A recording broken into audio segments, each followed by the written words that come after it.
Bien, mais je vous propose de débuter le grand tour de ce midi. Et je trouvais utile quand même de parler d'une épidémie contre laquelle il n'y a pas de vaccin, qui va nous inonder de plus en plus. Et avec l'intelligence artificielle, ça va encore être pire. Ce sont les fake news dans tous les domaines, mais en particulier en médecine. Donc la définition est quand même utile. Donc, information fabriquée ou déformée, présentée sous une forme apparemment factuelle, diffusée dans l'espace public avec, et le point important, j'y reviendrai, avec un élément intentionnel qui est de tromper, manipuler ou influencer l'opinion. Et en exploitant plutôt des connexions émotionnelles plutôt que la véracité, mais l'élément intentionnel est un élément. euh, donc, je reprends les caractéristiques principales comme c'est mis ici sur la diapo. Donc, il y a une manipulation de la vérité avec cette apparence de crédibilité qui utilise d'ailleurs des codes du journalisme avec des titres, des photos, des témoignages et avec une apparente légitimité. Une diffusion extrêmement facile maintenant grâce aux réseaux sociaux et avec différents sites dont la fiabilité peut être remise en question. Et comme je le disais tout à l'heure, l'importance de l'intention sous-jacente, soit d'influencer l'opinion, soit de discréditer une personne, voire une institution, et en vue de provoquer une réaction de nature émotionnelle, la peur, la colère, l'indignation, etc. Enfin, le dernier point, c'est avoir une influence, un impact, soit sociétal, soit politique, destiné à influencer des comportements, qu'il s'agit de vote ou l'épidémie Covid est un révélateur intéressant, par exemple la vaccination ou d'autres éléments. Et donc, je trouvais que cette diapo était assez intéressante aussi, qui fait la distinction entre une misinformation, disinformation ou malinformation. Et donc, c'est le gradient qu'il y a entre une simple erreur et l'élément intentionnel qui va conduire à la fake news avec la malinformation. Alors, comment les reconnaître? Donc, un petit lexique de détection. Ben, il faut d'abord vérifier la source. Est-ce que c'est un média reconnu? Est-ce que c'est un expert identifié? Encore qu'il faut se méfier et je parlerai des experts dans le cours de l'exposé, à un moment donné, pour des raisons psychiatriques T'as vu, pas bien ils ont des définies, il y problèmes. a des experts qui commencent à déraper et je vous en donnerai quelques exemples. Vérifier les faits. Est-ce que les données sont cohérentes et vérifiables? Reconfirmer les sources, finalement, ce que devrait faire un bon journaliste. Examiner le style qui est souvent plutôt sensationnel, alarmiste, voire catastrophique. Et ceci permet de distinguer les faits et les opinions, de vérifier les images, voire les vidéos. Mais là, ça va être de plus en plus compliqué avec ce qu'on appelle maintenant le deepfake, qui est l'utilisation d'intelligence artificielle pour reconstituer une personne et sa voix et pour diffuser de l'information. Donc, ça va être de plus en plus compliqué. Si on a le temps, je vous dirai un mot comment utiliser ce deepfake pour contrer les fake news. En fait, identifier une intention, et voilà. Et donc, comme vous savez, je me suis intéressé à la fraude médicale et aussi aux méthodes de prévention. Et en préparant l'exposé, je me suis dit, au fond, fraude scientifique et fake news, quels sont les points de rencontre entre ces deux éléments? Et donc, voilà dans le tableau que je vais vous faire défiler, le caractère intentionnel qu'on retrouve dans les deux, avec des manipulations de dossiers en ce qui concerne la fraude scientifique, et avec de nouveau le caractère volontaire et intentionnel, une volonté de tromper, l'apparence de vérité, et en ce qui concerne la fraude scientifique, c'est présenté comme une découverte scientifique valide, mais on a trafiqué les résultats, et du côté des fake news, c'est présenté comme une information factuelle, Impact sur la confiance, et donc c'est clair que les fake news vont éroder la confiance du public dans les médias, notamment. En ce qui concerne la fraude scientifique, ben, ça érode quelque part la confiance dans la recherche scientifique. Il y a quelques exemples qu'on a vus, je parle de Raoult, mais enfin, il y a d'autres exemples, font en sorte qu'on a tendance à ce moment-là à généraliser et l'ambiance complotiste peut dire, mais enfin voilà, à la limite, les scientifiques, tous des pourris, on ne peut plus rien croire en la science, etc. Et enfin, la propagation. Et donc là, elle se diffuse largement en ce qui concerne les fake news. Et la fraude scientifique peut circuler longtemps avant, d'une part, qu'on l'identifie, mais en plus, ça laisse des traces. Et j'en donnerai un exemple tout à l'heure. Avec, dans les deux cas, des conséquences sociétales. Et donc, c'est clair que il y a à la fois d'ailleurs par rapport au profil des personnes qui sont impliquées dans des fraudes scientifiques et la diffusion de fake news, il y a des similitudes caractérielles également. Donc voilà deux exemples bien connus. Celui de droite quasi hors d'état de nuire. Celui de gauche, malheureusement, est en train encore de faire beaucoup de dégâts. La dimension, la motivation principale par rapport au profil psychologique, dans les fake news, il y a une influence idéologique, politique ou financière, et donc le caractère financier est également présent, avec un besoin d'attention et de notoriété.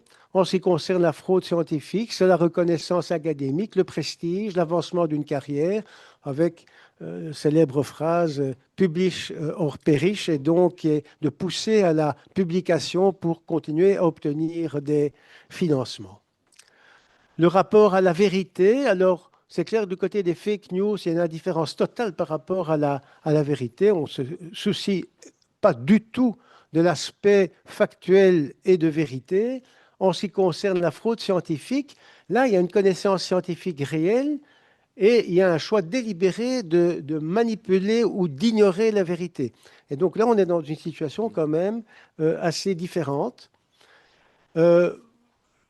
En ce qui concerne les caractéristiques psychologiques, du côté des fake news, il y a souvent un comportement cynique, complotiste, avec une recherche de notoriété facile. Et du côté de Didier Raoult, pour prendre cet exemple, il y a un narcissisme académique évident. Bon, enfin, lui est quand même un prototype particulier en ce qui concerne l'aspect plus que profil psychologique et clairement psychiatrique. Je peux faire juste un tout petit commentaire parce que l'histoire de Didier Raoult, je trouve encore beaucoup plus complexe parce que dans sa première carrière, ça a été un scientifique brillant, Exact. extrêmement brillant, et il a dérapé à un certain moment. Exact. Donc, tout le début de sa carrière, elle est brillantissime. Exact. Et donc, c'est une des caractéristiques. Il y a un certain nombre de personnalités qui, au départ, sont des gens tout à fait corrects. Si on prend prix Nobel Montagnier, si on prend la mémoire de l'eau, bon, avant cette tricherie finalement par rapport aux résidus de quelque chose dans l'eau dilué au 100 millième, avant ça, il avait fait des travaux d'excellente qualité. Et donc, il y a un dérapage, et le dérapage est soit d'origine psychologique, soit d'origine financière. Oui.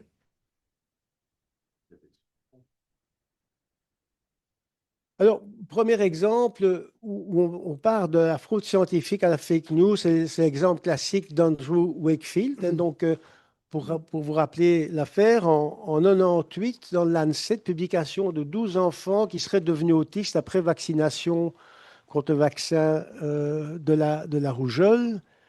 Et donc, le premier auteur, c'est Wakefield, et qui propose l'hypothèse de l'existence d'un lien entre l'autisme et la vaccination par le vaccin rougeole au rayon rubéole.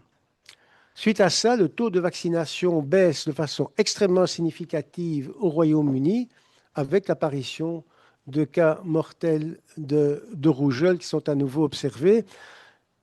Et là, derrière, comme on le verra, il y a un caractère intentionnel. Je rappelle quand Kouchner était ministre de la Santé, qu'il y avait un article qui était paru dans New England qui faisait un rapprochement entre la vaccination contre l'hépatite B et la sclérose en plaques, il avait, dans le traumatisme du sang contaminé, interdit la vaccination contre l'hépatite B. Et les conséquences, c'est qu'on avait de plus en plus d'hépatite B. Et sont réapparus chez mes collègues parisiens des périartérites noueuses associées au virus de l'hépatite B, etc.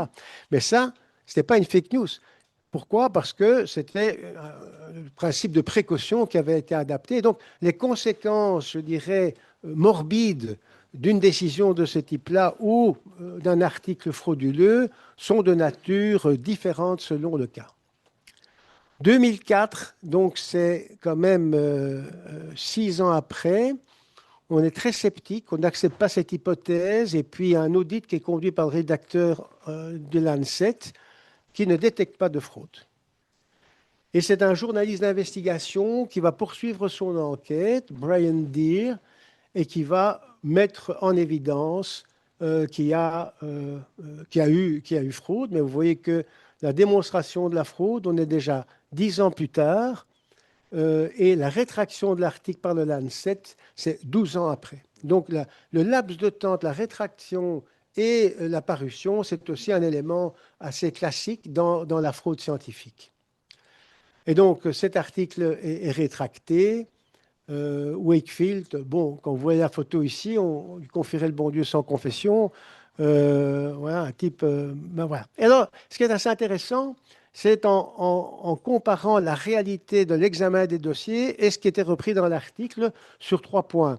Est-ce qu'il y a eu un autisme? Est-ce qu'il y a eu une colite non spécifique? Est-ce que les premiers symptômes sont apparus après la vaccination?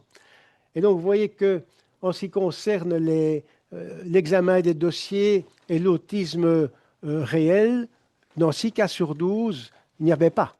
La colite, qui était un élément qui participait à la physiopathologie de ce problème, n'existait pas quand on regardait les dossiers, n'existait que dans 9 cas sur 12. Les premiers symptômes qui auraient suivi la vaccination, seulement dans 2 cas sur 12, c'était le cas. Et quand on regarde les 3 critères qui étaient vraiment les critères sur lesquels s'appuyait Wakefield, aucun dossier ne permettait de conclure à cela. Donc c'était une fraude clairement caractérisée. Et donc il est né en 1957, un père neurologue d'une mère généraliste. Il étudie la médecine à Londres avec une formation de chirurgien digestif. Il devient fellow au Royal College des chirurgiens. Il poursuit ses études à Toronto. Et il se spécialise en transplantation d'intestin grêle avec des publications de bonne qualité. Donc, c'est ce que Jean Gérin nous signalait. Le début avec quelque chose d'irréprochable, de qualité scientifique, de renom éventuellement. Il revient en Angleterre, il participe au programme de transplantation hépatique. Et en 1995, il conduit des recherches sur la maladie de Crohn et il est approché par la mère d'un enfant autiste qui cherchait des avis sur la maladie intestinale de son enfant autiste. Et il était responsable d'ailleurs d'une théorie que l'autisme serait induit par l'allergie. Et donc il débute ses recherches entre le lien entre la vaccination et l'autisme. Il reçoit, et ça c'est pas neutre, un don de 500 000 livres d'un cabinet d'avocats mandaté par les lobbies anti-vaccins. Et donc là, on voit tout de suite le lien et ce qui va être la raison de la fraude. Et par ailleurs, il a un projet de vendre un kit diagnostic de l'antirocolite autistique. Et donc, ce qui était programmé, c'est un chiffre d'affaires annuel de 43 millions de dollars. Enfin, il n'a pas abouti finalement à ce projet. Il était rayé de son titre de médecin après une enquête qui a duré près d'1 an. Et maintenant, il continue à donner des conférences pour des lobbies anti-vaccins. Il reste dans la même lignée. Et donc, il a d'ailleurs été lié à un film sur la vaccination, film conspirationniste sorti en 2016, soutenant que le Center of Disease Control de prévention couvert l'existence d'un lien entre le vaccin, ROR, etc. Et donc, il y a toute une ambiance complotiste qui est souvent associée d'ailleurs à ce type de comportement. Cela dit, près de 70% des utilisateurs ont aimé ce film et ont trouvé qu'il avait du sens. Et donc, ça participe bien entendu à la diffusion de cette fausse information. Et cette croyance que l'autisme est lié au vaccin continue. Vous voyez ici dans une recherche qui a été menée aux États-Unis, en Europe et plus récemment en France, eh bien, il y a quand même presque une personne sur cinq qui continue à croire qu'il y a un lien entre la vaccination et l'autisme. Donc voilà un petit peu le fil au cours du temps et la manière dont cette publication frauduleuse a finalement s'est transformée en fake news mondiale. Et donc le lien entre la fraude et la fake news est bien établi. Alors, quand on regarde l'évolution du militantisme anti-vaccin, euh, au départ, il s'agit d'une préoccupation relative à la santé et à la sécurité. Quand on regarde tout ce qui tournait autour de la vaccination contre la rougeole, et comment est-ce que ça évolue au fil du temps? Ça évolue avec une approche, cette fois, philosophique, basée sur la liberté et les droits parentaux. Et si vous vous souvenez, au moment de l'épidémie Covid et de la vaccination, c'est clairement apparu. Ceci conduit à un activisme en réseau avec des réseaux sociaux qui jouent un petit peu comme une caisse de résonance pour façonner l'opinion, avec un partage d'éléments visuels communs à ceux qui circulent sur ces réseaux sociaux. Et ceci conduit également à un véritable harcèlement et de menaces vis-à-vis soit des personnes en vue en termes de santé publique ou des professionnels de la santé qui sont menacés s'ils défendent des éléments en faveur de la vaccination. Je pense on peut passer celle-ci. Oui, alors, voilà, attendez, c'était ce papier-là, oui. C'est comment est-ce que le Covid a impacté tout le discours anti-vaccin. Et donc, ils ont fait une étude avant et après l'ère du Covid par rapport à la vaccination et de comprendre comment la pandémie Covid et la vaccination a influencé les préoccupations anti-vaccins parmi la population. Large étude à grande échelle. Et donc, ils ont pu capter tous les messages qui circulaient sur Twitter. C'est quand même une grosse étude avec 11 préoccupations anti-vaccins qu'ils ont analysées. Alors ici, je ne vais pas reprendre le détail, mais je vous demande de vous concentrer sur l'encadré rouge. Donc, en vert bleu, c'est période pré-Covid, et puis en ocre, en post-Covid. Et la pensée que les vaccins sont inefficaces, vous voyez que c'était 15% des tweets avant la période Covid, et puis ça monte quasi au double. Et donc, il y a un effet un peu boomerang sur l'ensemble de la croyance dans les vaccins à partir de l'épisode de la vaccination Covid. Pareil sur la non-nécessité de vaccination, aussi avant et après, ça double ce sentiment du caractère non nécessaire. Alors, ce qui est assez intéressant aussi dans ce papier, vous avez d'une part les antivax traditionnels et les antivax, qu'on va dire, convertis suite au Covid. Et donc, même chose, vous voyez que le fait que le vaccin serait inefficace, eh bien, les antivax traditionnels, mais ils restent dans leurs 15% d'inefficacité. Par contre, les convertis, ceux-là, ils sont vraiment déterminés et sûrs que c'est inefficace. Donc, on recrute une population crédule qui adhère à cela. Deuxième volet, la négation du cholestérol comme élément important dans l'athéromatose et les maladies cardiovasculaires. Alors ici, j'ai repris un petit peu quelques éléments où on met dans la première colonne du tableau, c'est quoi la fake news et quelle est la réalité scientifique. Le cholestérol n'est pas dangereux. Comme vous le savez, ici, sur la partie droite, je ne dois pas insister beaucoup pour dire que le LDL est un facteur de risque causal de l'athérosclérose. Le cholestérol élevé protège le cerveau, parce qu'effectivement, dans toutes les membranes, c'est fait à partir de cholestérol. Donc, c'est vraiment important pour protéger le cerveau. Pas de preuve, aucune preuve protectrice. Au contraire, l'hypercholestérolémie favorise, comme vous le savez, les maladies vasculaires cérébrales. Les statines tuent plus qu'elles ne sauvent. Et je réinsisterai sur ce point-là. Le contraire a été absolument démontré. Et d'ailleurs, suite à un énergumène cardiologue là, qui a diffusé cela, et en particulier avec son livre de Lorgeril, on a pu estimer en France que les conséquences d'abandon des statines pour des patients qui en avaient réellement besoin ont causé de l'ordre de 6 à 7 000 morts l'année où ce bouquin, et plus le retentissement dans les médias, est sorti. Alors, le cholestérol alimentaire, la cause principale de l'hypercholestérolémie, et donc on sait que ça a un impact très limité sur les LDL.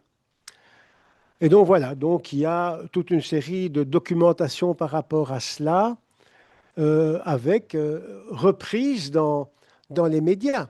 Et donc, franchement, là, par rapport aux 6 ou 7 000 morts, ça aurait été intéressant d'attaquer en justice de Lorgeril, mais également les médias qui avaient répercuté cette information sans élément de contradiction, à titre assez sensationnel. 7 millions de Français prennent un traitement pour rien.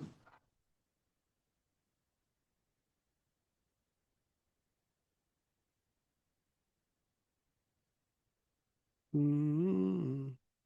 Sur l'histoire médicale du cholestérol, pourquoi est-ce annoncé comme un grand bluff? Eh ben parce qu'il aura fallu attendre les années 2000 pour qu'on pointe la responsabilité des laboratoires privés dans la manipulation des essais cliniques sur les traitements, pour que les effets secondaires graves, vraiment graves, des statines, ces médicaments présentés comme la pénicilline du cœur et prescrits tous azimuts sur la planète, soient enfin dénoncés, pour que le cholestérol lui-même ne soit plus diabolisé et plus tenu pour directement responsable des maladies cardiovasculaires. C'est un mythe universel qui s'effondre en ce moment. C'est tout un pan de l'industrie pharmaceutique et de l'industrie agroalimentaire qui s'écroule. Et comme l'explique un chercheur ce soir, comme dans toute querelle des anciens et des modernes, il aura fallu attendre une génération, attendre que les anciens meurent pour que les modernes gagnent. Et c'est cette bataille que raconte Anne Georget, le film d'Anne Georget. Anne Georget, c'est l'une des meilleures documentaristes françaises sur les questions liées à la santé et à ses institutions. Elle est remontée jusqu'à l'Amérique des années 50, où se forge le dogme du cholestérol coupable. Face à la vague d'infarctus et de crise cardiaque qui frappe le pays, même le président Eisenhower avait été retiré de la Maison-Blanche pendant 10 jours pour se remettre d'aplomb. Face à la vague d'infarctus, donc, le docteur Ansel Keys lance une monumentale étude visant à faire du cholestérol l'ennemi public numéro 1 d'un Occident suralimenté en graisse. Alors, il est appuyé par les pouvoirs publics, soutenu par un très puissant lobby dont on vous raconte les manœuvres, financé secrètement par l'industrie du sucre qui veut détourner l'attention, qui veut qu'on accuse le gras plutôt que le sucre. Et c'est ainsi que les prohibitionnistes du cholestérol prennent le pouvoir. On les qualifie aussi de mafia du cholestérol. Pendant 40 ans, tout médecin contestant leur position voit sa carrière littéralement ruinée. Dans les années 70, c'est le pompon de l'absurdité scientifique quand s'impose la fable du bon et du mauvais cholestérol qu'on a tous appris à l'école. Plus en personne n'y sciences croit nat. aujourd'hui, le bon et Voilà. le mauvais. Mais quel filon pour les multinationales de la bouffe qui inondent le marché de... Bon, voilà. On peut s'arrêter là. Mais donc, les aspects complotistes sont sous-jacents, mais ce qui est assez ahurissant, c'est que ça sort sur des chaînes qui sont a priori considérées comme des chaînes valables en termes d'information. Les gens, même chose, j'avais une petite vidéo sur la maladie de Lyme, on vous cache la vérité sur la maladie de Lyme avec des journalistes extrêmement en vogue et célèbres. Et donc, il y a une reprise des médias de façon sensationnelle et catastrophique derrière. Et donc, ils font finalement les deux mamelles du complotisme. Donc, argument pseudo-scientifique, analyse fausse de la littérature, complotisme, danger. Et donc, ici, de Lorgeril, qui était un cardiologue de qualité, comme je vais vous le dire, il a à un moment donné dévissé et a écrit plusieurs livres sur le sujet. L'horrible vérité sur les médicaments anticholestérol, une bonne partie de la littérature scientifique, peut-être la moitié est tout simplement fausse. Richard Horton, directeur du Lancet. Alors là, c'est fort. Et donc, ça, c'est une autre technique qui est prendre une source et modifier ce qu'il y a dans cette source, soit en l'extrayant du contexte, soit en modifiant. Et donc ici, on voit la première phrase, ça apparaît très sérieux, quoi. Le directeur de l'ANSET, c'est quand même pas rien. Donc, les arguments qui sont pseudo-scientifiques, une fausse analyse de la littérature. Et donc, citation hors contexte. Et on peut peut-être parler aussi sur la médecine 5 sigma, parce qu'en fait, c'est tiré de Horton dans l'ANSET où il parle de la médecine 5 sigma. Alors, c'est quoi la médecine 5 sigma? C'est de dire que finalement, le seuil de probabilité utilisé en médecine, c'est le fameux 0,05. C'est-à-dire, on accepte de se tromper 5 fois sur 100. Les physiciens, c'est plus sérieux, hein. Et là, on accepte de se tromper seulement une fois sur 3,5 millions. Et donc, c'est ça les 5 sigma. Et c'est de ça qu'ils discutent. Et que dit Horton? Il dit much of the scientific literature perhaps have may be simply untrue. Mais untrue, pourquoi?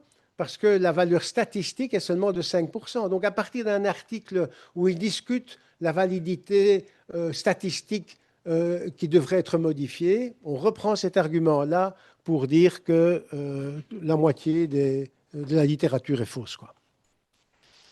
Oui, voilà l'explication sur les 5 sigma. Alors, en fait, l'usage correct de la phrase de Horton, c'est une critique constructive pour améliorer la rigueur scientifique et ça devient la moitié de la science est fausse. Réduire les conflits d'intérêts et le biais de publication, même le Lancet avoue que tout est mensonge. Favoriser la reproductibilité des études, c'est instrumentalisé pour alimenter la défiance anti-vax ou complotiste. Et donc, je trouve qu'il est intéressant de voir comment on passe, et il y a d'autres exemples qui peuvent être utilisés, de l'usage correct d'une citation et de la façon dont on la détourne. Alors, pour en venir à Delorgeril, mais c'est lui, papier, attendez, 2500 citations, et donc c'était un des papiers importants sur l'importance du régime méditerranéen par rapport à la problématique de l'infarctus du myocarde. Et donc cette étude a été menée à Lyon, et une étude qui était très sérieuse, encore qu'il y avait quand même un certain nombre de biais qui ont été relevés. Alors, il a un profil particulier. Il a une légitimité académique, beaucoup de publications, avec une série d'articles sur le régime méditerranéen, sur la bière méditerranéenne, avec une méthodologie éventuellement critiquable. Dans l'étude de Lyon, on utilise une margarine fournie par l'étude, mais il n'y a aucune preuve publique d'un financement éventuel des auteurs par rapport à cette margarine. Et il a une posture un peu iconoclaste. Mise en doute du cholestérol comme cause d'athéromatose, position antistatine, et dans la suite, puisque ça c'est antérieur à la problématique du Covid, il va rester dans la même lignée et prendre une posture anti-système et donc nécessairement anti-vax par rapport au Covid. Alors tout ceci a entraîné des dizaines à des centaines d'arrêts de prise de statine avec des effets délétères, comme je vous l'ai déjà dit précédemment. Alors, je trouve intéressant de comparer Michel Delorgeril, Raoult et Wakefield, dont je l'ai parlé au début. Rapport à l'autorité, Delorgeril clairement est un dissident contre le consensus cardiologique, donc les antisystèmes. D'ailleurs, il s'est fait exclure de la société de cardiologie. Raoult, lui, c'est une opposition frontale aux autorités sanitaires. Et Wakefield, c'est un conflit direct avec la communauté scientifique et vaccinale. Besoin de reconnaissance. Ah oui, parce que finalement, Delorgeril, avec son régime méditerranéen, il était à juste titre dans la grande lumière médiatique. Et donc, il y a un besoin de rester dans cette lumière. Et une des façons de rester dans la lumière, c'est de prendre une position qui est anti-système.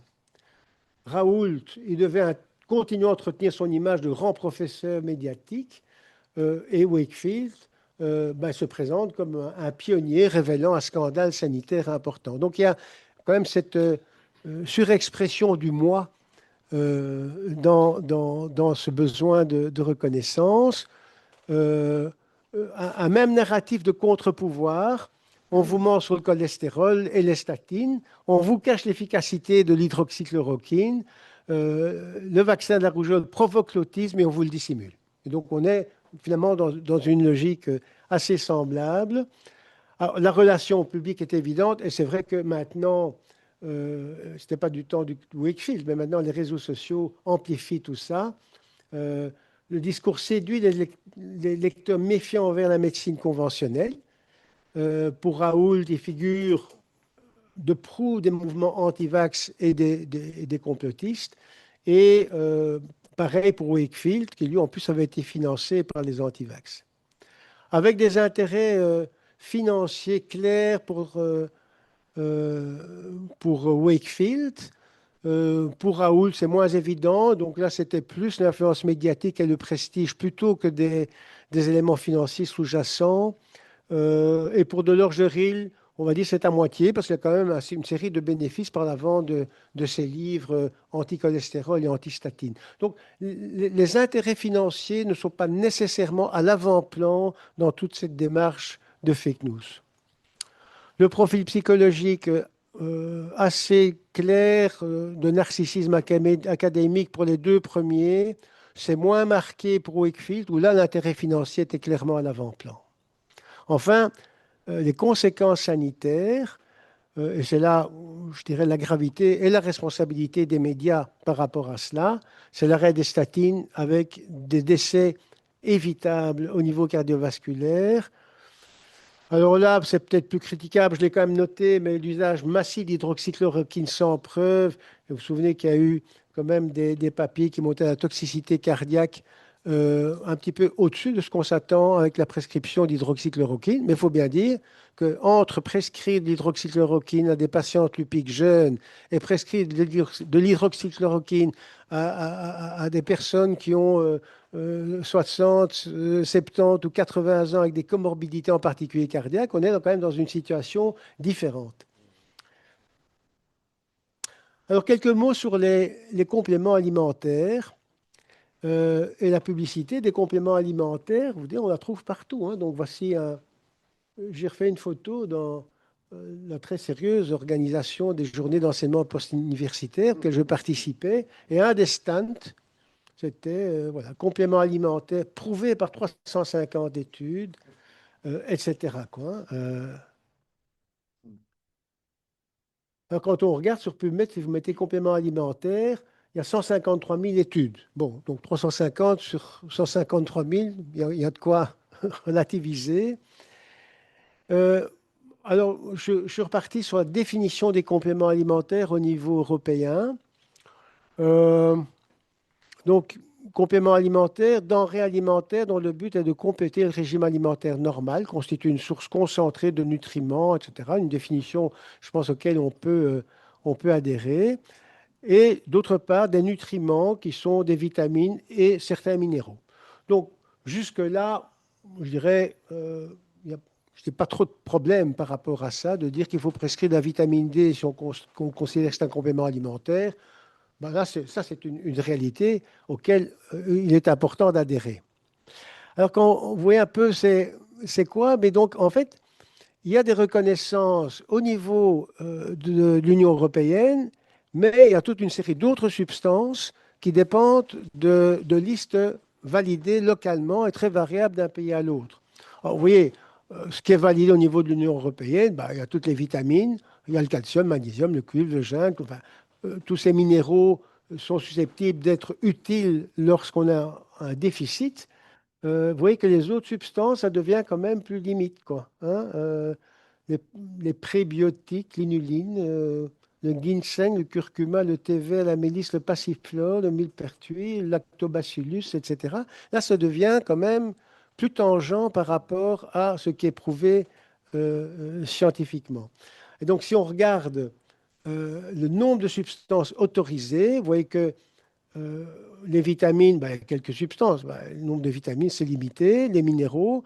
Et vous voyez les autres substances, en France, il y a 500 autres substances qui sont autorisées et validées par le système de contrôle français. Et dans ces substances-là, il y a une série de choses qui sont franchement inutiles, voire proscrites.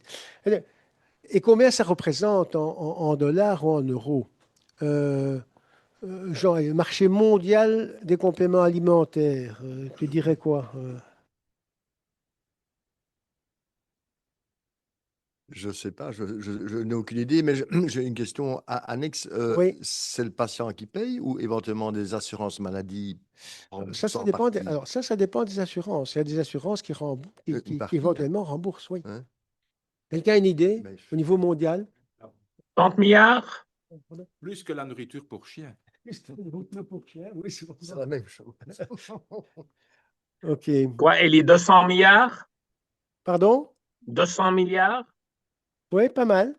Voilà. Donc, marché mondial, 150 milliards de dollars avec une croissance continue, 30 milliards en Europe et on estime à près de 3 milliards en France. Et vous voyez que les projections vers 2030, on va atteindre effectivement les 200 milliards de dollars au niveau mondial. Donc, un marché extrêmement juteux.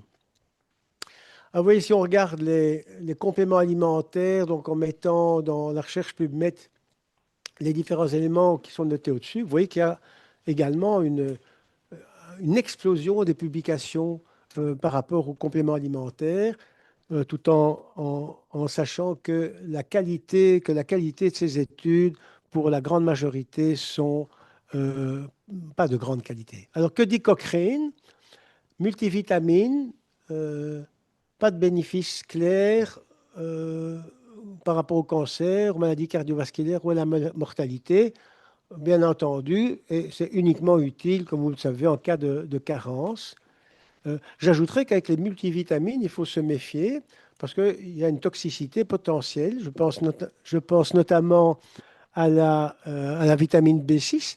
Et donc, quand on fait l'inventaire des compléments alimentaires, je pense qu'au niveau de l'anamnèse, c'est important de le faire. On peut se rendre compte que des patients prennent de la B6, un peu dans ceci, un peu dans cela, et, ou un peu dans le B-Fact forte qu'on continue à prescrire de façon anormale, hein.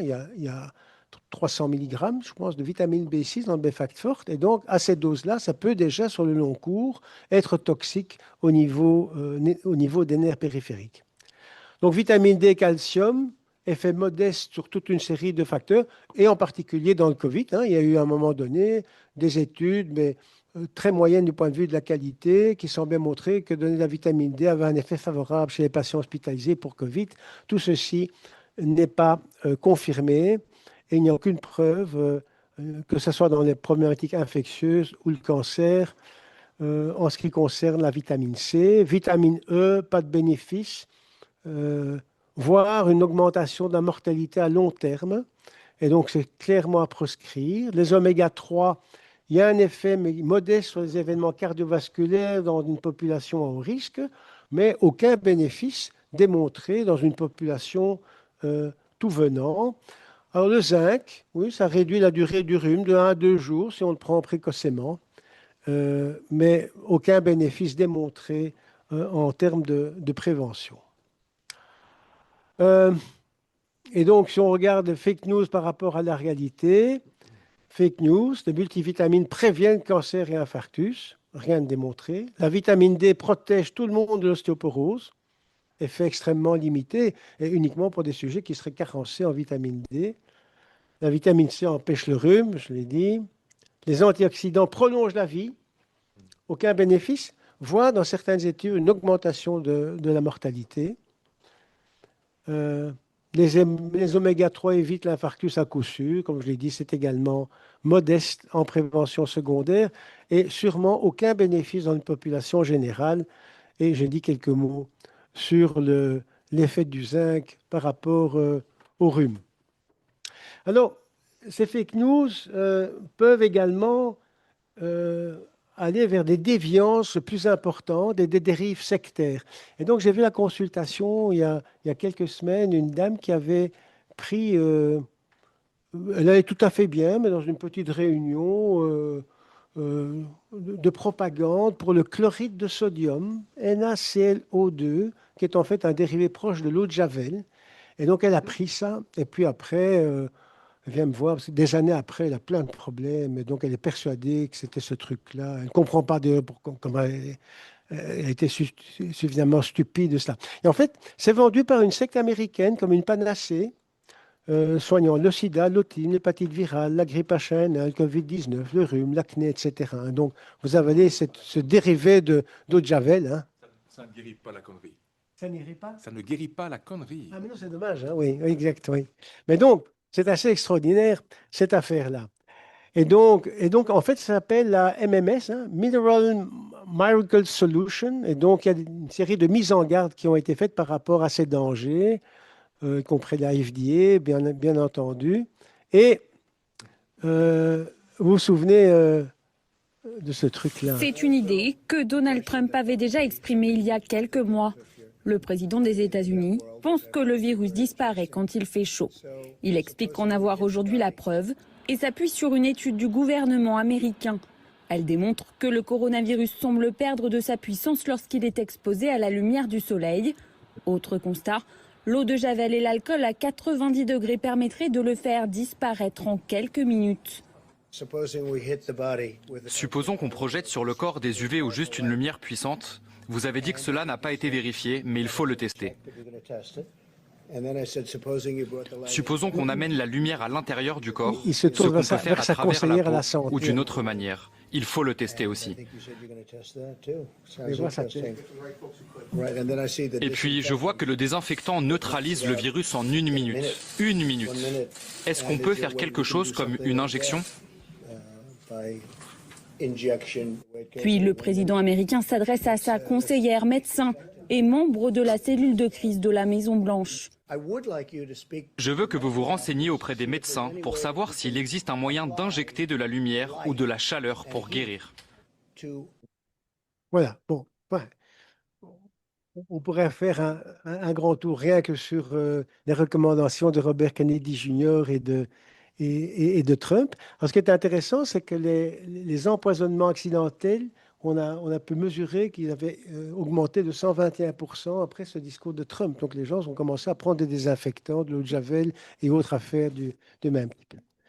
Alors, il faut savoir que les leaders de cette église sectaire ont été condamnés aux États-Unis. Là, on ne plaisante pas, hein, donc 12 ans de prison pour les responsables de ces déviances sectaires. Alors, il s'agit de vraies questions de société, et il y a quelques années, il y a eu dans la presse un groupe de médecins qui sont révoltés contre toute une série de techniques parallèles. Donc là, vous voyez que là, on flirte avec d'autres choses où il faut être prudent. Donc, mais c'est quand même suite à cela que l'homéopathie a cessé d'être remboursée en France, par exemple. Et donc, alors, comment est-ce qu'il y a moyen de lutter contre ces fake news? Bon, on a les facteurs qui contribuent à la dissémination. Alors ça, c'est difficile parce que cette diffusion se fait à court réduit via les réseaux sociaux et les médias. Il y a une possibilité de sélectionner ce qu'on veut bien entendre, et donc les personnes qui sont sensibles à ce genre de discours vont rechercher ce genre de discours et vont filtrer des informations qui seraient contraires. L'agitation de la théorie du complot est régulière par rapport à la diffusion de ces informations. Comment contrer cela? Ben, il faut utiliser des revues médicales plutôt que des sources douteuses. Il faut enseigner le public par rapport à ça. Il faut savoir néanmoins que si on regarde PubMed actuellement, il y a quand même 5 à 10% de papiers frauduleux, notamment publiés dans des revues qui sont des revues sans peer review, mais qui se retrouvent quand même dans PubMed. Et il est clair aussi que dans des débats publics où vous avez un scientifique, je dirais, honnête et d'autres moins honnêtes, l'utilisation d'anecdotes émotionnellement sensibles vont être plus persuasives qu'un discours clair et rationnel. Et donc, de façon un peu provocateur, enfin, nous sommes extrêmement mal armés pour aller dans des débats de ce type-là. Dès qu'on va mettre la moindre nuance dans le propos, et on est tellement habitué à la nuance dans l'analyse des situations, mais on est perdant. Et donc, on devrait apprendre à mentir. Et donc, c'est grave. Mais donc, il faut combattre avec les mêmes armes. Et pour combattre avec les mêmes armes, il y a un groupe qui a utilisé maintenant le deepfake pour contrer les... J'ai pas repris cette vidéo, mais c'est assez extraordinaire. Donc, ils sont mis sur TikTok, il y a plein d'annonceurs qui font des trucs tout à fait loufoques en termes de fake news. Et donc, ils ont refabriqué le même annonceur avec sa voix. Et à la fin du truc, il dit, bon, on le fait dire, oui, mais enfin, ce que je ne vous ai pas dit, c'est qu'il y a plein d'effets secondaires. Hein. Et donc, on peut avoir ceci, cela, voire mourir. Et donc, il utilise finalement le deepfake pour contrer la fausse information. Et apparemment, ça a l'air de marcher pas mal. L'être humain est influençable. Ben oui, tu dois avoir raison. Ben, donc ça, oui. Alors, par rapport aux dérives sectaires, il y a quelque chose qui existe en France, mais également en Belgique. Donc, c'est le Centre d'information et d'avis sur les organisations sectaires nuisibles. C'est un centre indépendant en liaison avec le SPF Justice et financé par le SPF Justice. Et son objectif principal, c'est de développer des stratégies de prévention en informant le public sur toute organisation possiblement dont l'idéologie indiquerait une dérive sectaire. Ce centre est en connexion avec les académies de médecine pour donner leur avis. Et donc, on a régulièrement, on forme un groupe de travail en fonction du sujet au niveau de l'académie pour analyser et pour démontrer de façon factuelle que telle ou telle proposition de traitement ou d'examen est contraire à la réalité. Et alors, on peut se retrouver dans deux situations, ou bien on a affaire à des médecins ou pas. Donc, si ce n'est pas des médecins, alors c'est l'exercice illégal de la médecine. Et donc, avec l'avis renforcé de l'académie, on peut aller vers le parquet. Si ce sont des médecins qui sont impliqués, à ce moment-là, c'est l'ordre des médecins qui doit juger de l'affaire au niveau des différentes commissions provinciales. Alors, ici, c'est l'intelligence artificielle génératrice de deepfake dans le domaine médical. Et donc, il y a toute une série d'implications. Et je reprends ici l'introduction de cet article qui vaut la peine d'être lu. Hein. Publicité mensongère est un problème de longue date, mais grâce aux technologies modernes, il est désormais possible de créer rapidement et à moindre coût des vidéos, des fichiers audio, des publications et avec la diffusion des réseaux sociaux. Et donc, ces vidéos deepfake et d'autres supports promotionnels prétendument réalisés par des experts en santé et en recherche médicale sont de plus en plus utilisés. Et je pense qu'on n'est qu'au début de cette véritable épidémie. Et donc, attention aux deepfakes de médecins connus. Et donc, là aussi, des vidéos qui traînent. Donc, si par hasard, vous m'entendez dire que le cholestérol n'a rien à voir, il ne faut pas prendre de statine, méfiez-vous, ce sera un deepfake et prévenez-moi quand même que je puisse intervenir. Enfin, à l'ère des deepfakes, et donc ça, c'est le Centre d'éducation aux médias et à l'information, qui est un centre français, donc de Clémy. Et donc, à l'ère des deepfakes et de la désinformation virale, le discernement clinique doit s'étendre au-delà du patient. Il devient un acte de vigilance citoyenne face à la falsification de la vérité scientifique. Et ce site est vraiment intéressant par rapport à tout ce qu'ils entreprennent comme mission éducative à différents niveaux.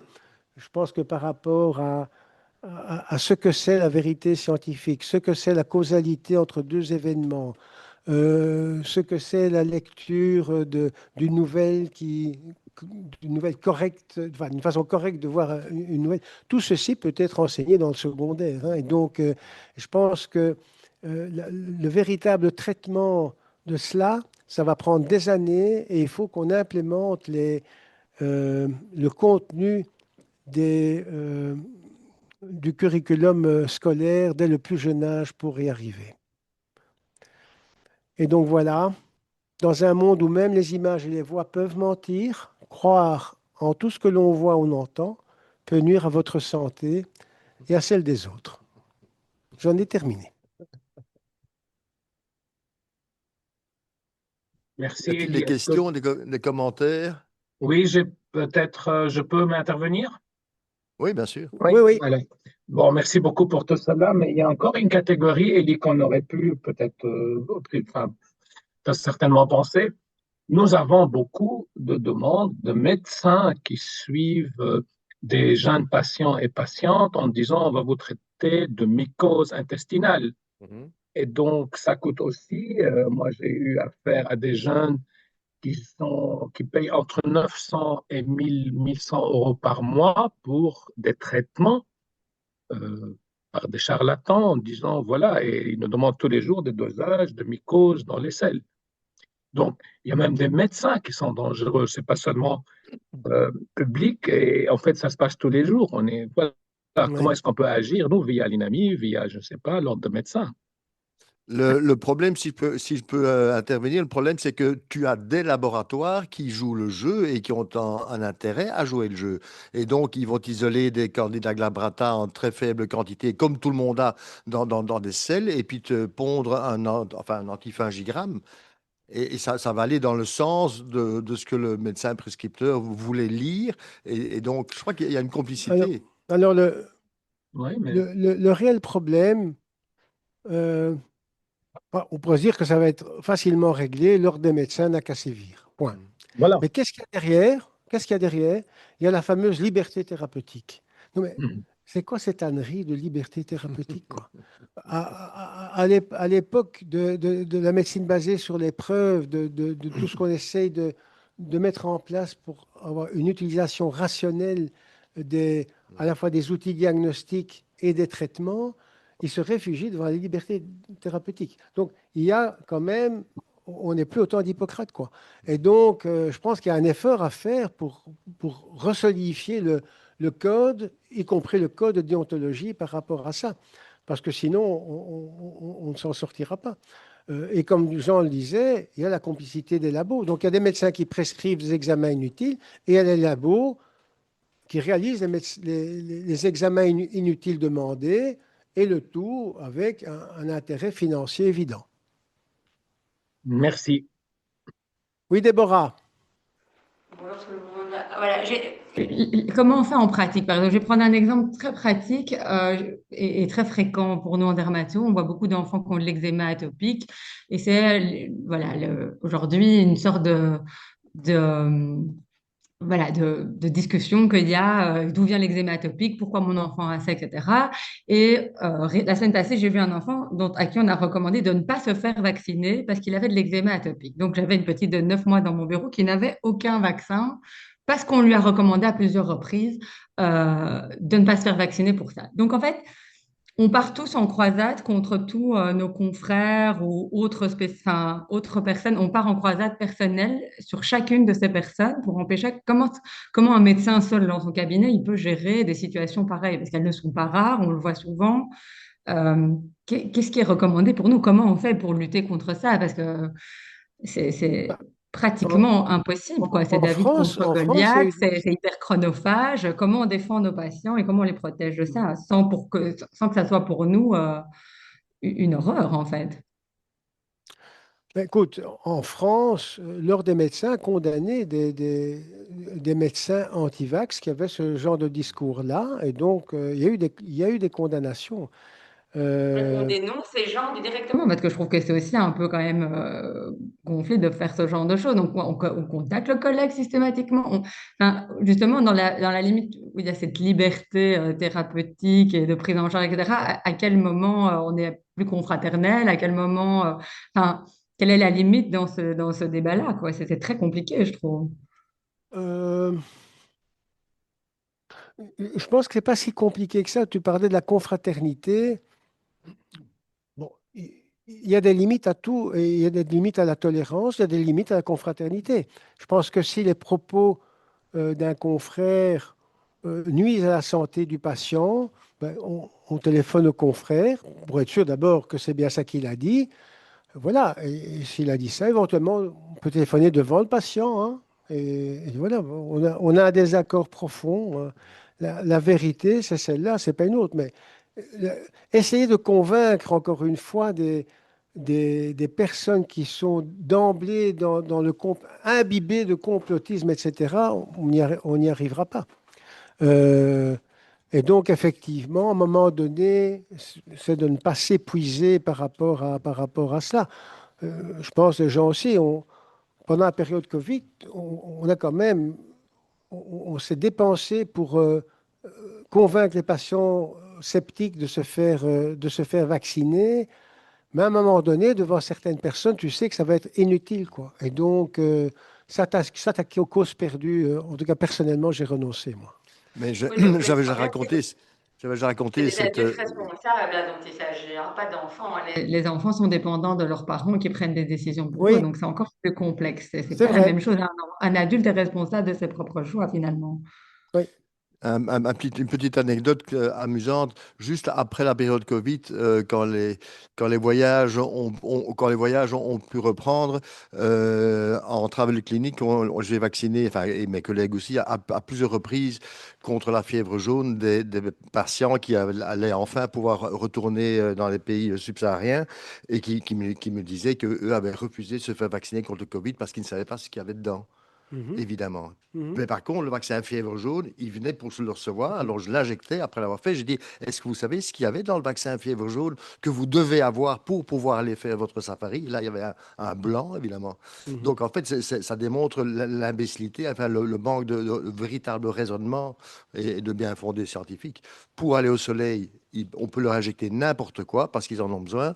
Mais par contre, pour se prémunir d'une infection potentiellement mortelle, ils font la fine Ben, bouche.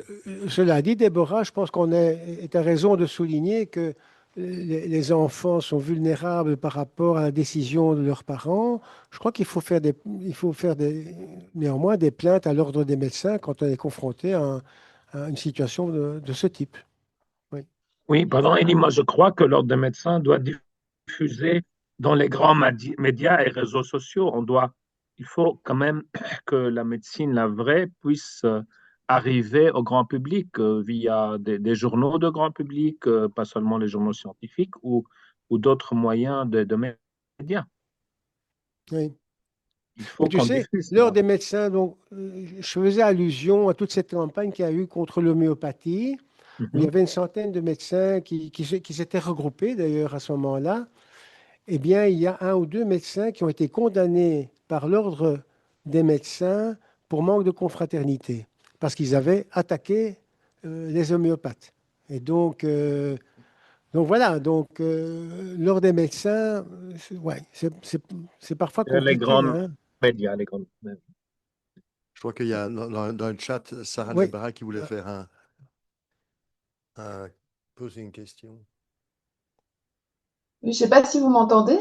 oui, oui, Sarah. Ben, écoutez, enfin, moi j'ai eu un cas absolument terrible d'une jeune fille d'une vingtaine d'années qui venait avec une histoire assez particulière avec son papa qui aurait été diagnostiqué et traité pour une maladie de Lyme, une neuroborréliose, pendant presque 1 an ou 2 ans par un médecin généraliste à Etterbeek. Oui, oui, que tout le Bon, monde connaît. ouais, bah, que vous connaissez tous. Et donc, cette jeune fille donc, a une vingtaine d'années et se retrouve vraiment avec des douleurs articulaires, enfin, un peu une histoire compliquée. Et quand on creuse, malheureusement, il y a une histoire d'agression sexuelle derrière, en fait, chez cette jeune fille. Donc, finalement, quelque chose d'assez classique, hein, comme vous diriez, docteur Coco, je pense. Et donc, mais c'était terrible parce qu'il lui avait donné du Riamet, il lui avait donné toute une kyrielle, des antipaludéens, de la doxy, il a donné des antilèpres. Enfin, c'est terrible, quoi. Et d'ailleurs, elle a eu un ictère, donc elle avait peut-être un déficit en G6PD ou autre chose, mais il a failli la tuer. Et en fait, quand ils sont venus me voir tous les deux, aussi bien le papa que la fille étaient quand même, mais surtout le papa, continuait et persistait à dire que ce monsieur lui avait fait vraiment beaucoup de bien et qu'il avait vraiment soigné cette prétendue neuroborréliose. Mais bon, la fille était un peu moins convaincue, avait décidé d'arrêter les traitements, mais c'est un fléau. Je ne comprends pas qu'on puisse rien faire contre ces médecins ces médecins traitants ou pas traitants, peu importe leur spécialité. C'est médecin maltraitant. Mais oui, mais comment c'est possible? Je veux dire, cette fille a dépensé un argent de dingue, il n'y a aucune preuve, aucune sérologie, il n'y a rien, et elle aurait pu mourir des traitements qu'il lui a administrés. Mais écoute, je pense que, encore une fois, comme je le disais lors de l'intervention précédente, je pense que individuellement, nous devons avoir une tolérance zéro par rapport à cela et porter plainte à l'ordre des médecins ou à d'autres instances éventuellement. Évidemment, c'est énergivore, évidemment, hein. Donc, enfin, dans la période Covid, voilà, j'ai, entre guillemets, attaqué un médecin qui était tout à fait déviant par rapport aux tests qu'il utilisait. J'ai porté plainte à l'ordre. Et puis j'ai été moi-même attaqué en justice par cet individu. Donc, après, il faut se défendre, etc. Donc, il faut savoir que quand on commence en étant le Don Quichotte de la vérité, il faut savoir que les conséquences ultérieures, ça va être nécessairement un engagement de temps, éventuellement d'argent, parce qu'il va prendre éventuellement un avocat également. Donc, c'est des combats qui sont difficiles à mener, d'autant que ces médecins éventuellement travaillant en groupe, eux, ils ont une armada d'avocats derrière, de bonne qualité, etc. Donc, c'est un véritable combat. Mais je crois que ce médecin, il est à l'ordre des médecins en plus. Alors, à qui incombe Donc là, ça commence à d'instruction. devenir compliqué, mais je pense que, de toute façon, dans ce genre de choses, il faudrait pouvoir se mobiliser à plusieurs, effectivement, parce que je crois qu'il n'y a que ça qui est collecté, mais comme vous dites, c'est énergivore, quoi, collecter des témoignages, aussi bien Oui. de confrères, parce que ce médecin, vous le connaissez, enfin, on est plusieurs à le connaître, quoi, apparemment maintenant. Enfin, moi, je ne le connaissais pas, mais maintenant, c'est fait. Mais il n'est pas tout seul, je t'enverrai la liste si tu Oui. veux. La question d'Héloïse, à qui incombe d'instruire le dossier auprès de l'ordre. Alors, je pense que si chacun individuellement, lorsqu'il est confronté à un cas pareil, envoie une plainte à l'ordre de médecin et qu'il y a des plaintes qui vont commencer à s'accumuler sur le tableau de l'ordre des médecins, ça peut constituer un dossier à charge qui peut être significatif. Et donc, ça veut dire que chacun a une responsabilité à la fois personnelle, mais vis-à-vis de la collectivité, d'adopter une attitude tolérance zéro et de faire chacun pour soi ce qu'il a lieu de faire lorsqu'on est confronté à un problème de ce type. On a cité la maladie de Lyme. Il y a des médecins qui vont faire des biopsies cutanées pour des LRS dans l'os qui n'en sont pas. À un moment donné, c'était la brucellose, c'est les BV, la prescription d'antibiotiques dans le syndrome de fatigue chronique. Enfin, et le problème, c'est que la cible de cette malveillance, et ça avait été évoqué, ce sont des personnes fragiles dont le problème médical est un trouble somatique fonctionnel. Je pense que dans un des programmes du Grand Tour, début d'année prochaine, je remettrai cela. Je le ferai avec un psychiatre qui avait parlé de ça de façon extrêmement intéressante, de faire regard croisé d'un psychiatre et d'un interniste sur les troubles somatiques fonctionnels. Mais ça ne va pas attirer la grande presse, hein. La grande presse, ça va dire plutôt on vous cache la maladie de Lyme et le cholestérol, plutôt que de parler d'un trouble fonctionnel qui touche 10% de la population, qui touche des personnes fragilisées par du harcèlement ou des abus dans l'enfance, etc. Et donc ça, c'est pas suffisamment percutant. Mais c'est pas pour ça qu'il faut s'abstenir de le faire. Il faut se battre.